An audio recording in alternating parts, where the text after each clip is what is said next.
بسم اللہ الرحمن الرحیم۔ السلام علیکم ورحمۃ اللہ وبرکاتہ۔ سامعین محترم، آپ دیکھ رہے ہیں upedia چینل۔ ہم آپ کو اپنے چینل پر خوش آمدید کہتے ہیں۔ ہم اللہ تعالیٰ سے دعا کرتے ہیں کہ اللہ تعالیٰ آپ کو خوش و خرم رکھے اور اللہ تعالیٰ آپ کو تمام مصائب اور پریشانیوں سے محفوظ رکھے۔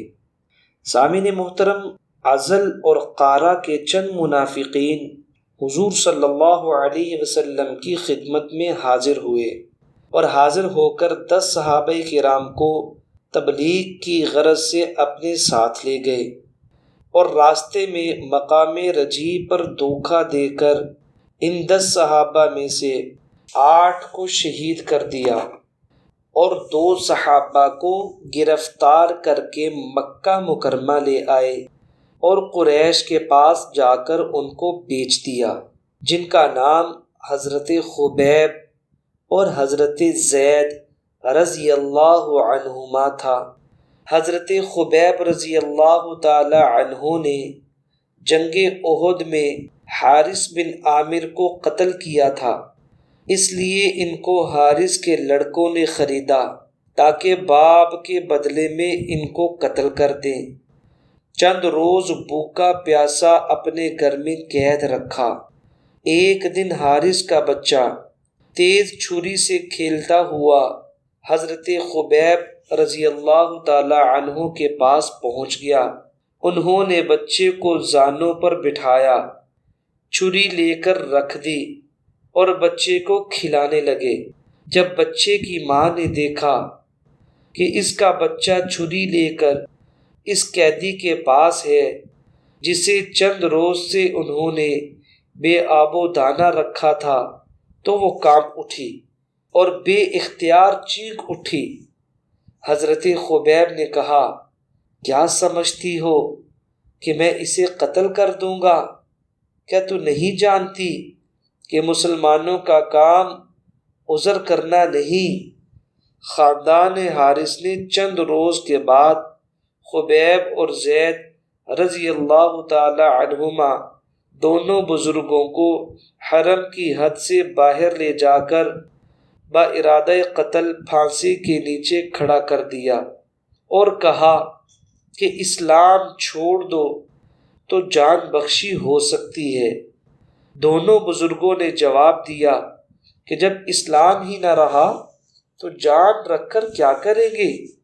قریش نے پوچھا کہ کوئی تمنا ہو تو بیان کرو۔ حضرت خبیب رضی اللہ تعالی عنہ نے 2 رکعت نماز پڑھنے کی اجازت مانگی۔ قاتلوں نے مہلت دے دی۔ حضرت خبیب رضی اللہ تعالی عنہ نے نماز ادا کی اور نماز پڑھ کر فرمایا کہ دیر تک نماز پڑھنے کو جی چاہتا تھا، لیکن سوچا کہ دشمن یہ نہ کہے کہ موت سے ڈر گیا ہے۔ اس کے بعد قاتلوں نے حضرت خبیب رضی اللہ تعالی عنہ کو شہید کر دیا اور حضرت خبیب رضی اللہ تعالی عنہ نے پھانسی پانے سے قبل یہ شعر پڑھے، وَلَسْتُ أُبَالِي حِينَ أُقْتَلُ مُسْلِمًا عَلَىٰ أَيِّ شِقٍّ كَانَ فِي اللَّهِ مَصْرَعِي، یعنی اسلام کی حالت میں مجھے کسی طرح بھی مارا جائے مجھے کوئی پرواہ نہیں۔ اس کے بعد حضرت زید رضی اللہ تعالی عنہ کی باری آئی۔ آپ کے قتل کے وقت قریش کے بڑے بڑے سردار تماشا دیکھنے آئے تھے۔ ایک سردار نے بڑھ کر کہا کہ سچ کہنا، اگر اس وقت تمہارے محمد صلی اللہ علیہ وسلم تمہاری جگہ قتل کیے جاتے اور تم بچ جاتے تو کیا تم اس بات کو اپنی خوش قسمتی نہ سمجھتے؟ حضرت زید رضی اللہ تعالی عنہ نے جواب دیا، مجھے ہو ناز قسمت پر اگر نام محمد پر، یہ سر کٹ جائے اور تیرا سراپا اس کو ٹھکرائے، یہ سب کچھ ہے گوارا پر یہ دیکھا جا نہیں سکتا کہ ان کے پاؤں کے تلوے میں ایک کانٹا بھی چبھ جائے۔ پھر اس کے بعد حضرت زید کو بھی شہید کر دیا گیا۔ ان دونوں ہستیوں نے اسلام کے اوپر اپنی جان کو قربان کر دیا، یعنی کوئی صحابی بھی یہ نہیں چاہتا تھا کہ اس کی جگہ پر حضور صلی اللہ علیہ وسلم کو کانٹا بھی چبھ جائے اور وہ لوگ یہ برداشت کر لیں۔ تو دوستو، آپ نے دیکھا حضور صلی اللہ علیہ وسلم کے ساتھ تمام صحابہ نے کیسے عشق کیا اور محبت کی۔ اللہ تعالیٰ نے ان کو دنیا میں بھی کامیاب کیا اور آخرت میں بھی ان کو کامیاب کریں گے۔ اسی طریقے سے جب ہم بھی حضور صلی اللہ علیہ وسلم کی پیروی کریں گے اور آپ کی سنتوں پر عمل کریں گے تو پھر جو بھی اللہ تعالیٰ سے مانگیں گے اللہ تعالیٰ ہماری ہر مراد کو پورا فرمائیں گے۔ آج میں آپ کے سامنے قرآن پاک کی ایک ایسی زبردست آیت لے کر حاضر ہوا ہوں کہ قرآن پاک میں چھپی انتہائی طاقتور آیت ہے، جس کو صرف آپ 2 بار پڑھیں گے، اگر پتھر پر بھی پھونک ماریں گے تو وہ بھی سونا بن جائے گا۔ سامعین محترم، وہ آیت یہ ہے، آپ نے سب سے پہلے حضور صلی اللہ علیہ وسلم پہ درود پاک پڑھنا ہے، اور درود پاک پڑھنے کے بعد اس آیت کو آپ نے 2 مرتبہ پڑھنا ہے۔ ان اللہ هو الرزاق ذو القوة المتین، ان اللہ هو الرزاق ذو القوة المتین۔ اس آیت کو پڑھنے کے بعد آپ کی جو بھی ضرورت ہو، جو بھی حاجت ہو، جس مقصد کے لیے بھی آپ نے اس آیت کو پڑھنا ہو، وہ آپ نے ذہن میں لانا ہے اور اللہ تعالیٰ سے مانگنا ہے۔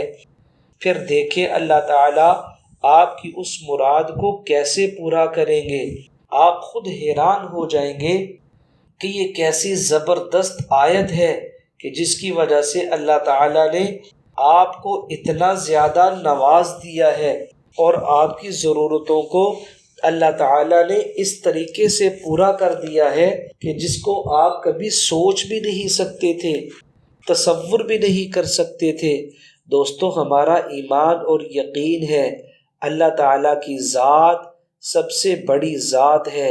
اللہ تعالیٰ اپنی قدرت اور اپنی طاقت کے اندر کامل ذات ہے۔ اللہ تعالیٰ کے سوا کوئی انسان بھی ضرورتوں کو اور حاجتوں کو پورا نہیں کر سکتا، لہٰذا ہماری جو بھی ضرورت ہو اس کو ہم اللہ تعالیٰ سے مانگیں گے، اللہ تعالیٰ ہماری ضرورتوں کو ضرور پورا فرمائیں گے، اور انشاءاللہ ہمیں کبھی بھی کسی کی محتاجی نہیں رہے گی۔ اللہ تعالیٰ سے دعا ہے اللہ تعالیٰ آپ کی تمام ضروریات کو پورا فرمائے۔ السلام علیکم ورحمۃ اللہ وبرکاتہ۔